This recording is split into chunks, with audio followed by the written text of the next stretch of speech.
પૂરક વિનિયોગ વિધેયકની ચર્ચા સંદર્ભે ચૂંટણી પંચની કાર્યવાહી અંગે આ ગૃહની અંદર ચર્ચા થઈ શકે નહીં,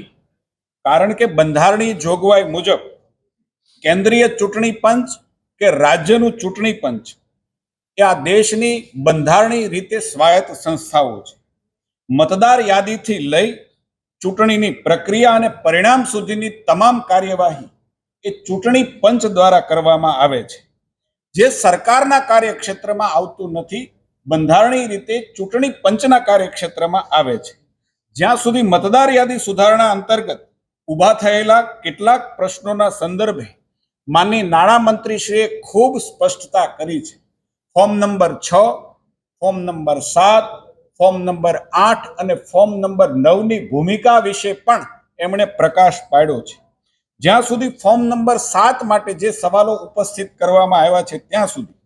માનનીય નાણામંત્રીશ્રીએ પણ સ્પષ્ટતા કરી છે અને સામાન્ય સમજની આ બાબત છે કે ફોર્મ નંબર 7 એ ભર્યા પછી સક્ષમ અધિકારી શ્રી બીએલઓને પૂછ્યા પછી, બીએલઓ પાસેથી માહિતી લીધા પછી, એમ છતાં માહિતી લીધા પછી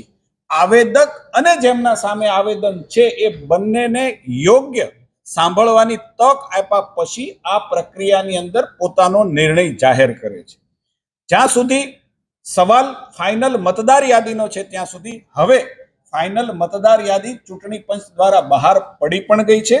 અને આ મતદાર યાદી ફાઇનલ મતદાર યાદી બહાર પડી ગયા પછી રાજ્યની અંદર એક પણ મતદાતાએ કોઈ પણ વિરોધનો સૂર આવ્યો હોય એવું સર્વ વિદિત છે. મીડિયાને પણ આપ પણ એ બાબતથી સર્વ વિદિત છો ને એટલા માટે હું કહું છું કે ચૂંટણી પંચે જે પ્રકારની પ્રક્રિયા કરી છે ન્યાયપૂર્ણ, પારદર્શક રીતે અને ખોટી રીતે એક પણ મતદાતા છે એનો મતાધિકાર ન છીનવાય એવા પ્રકારની કાર્યવાહી કરી છે.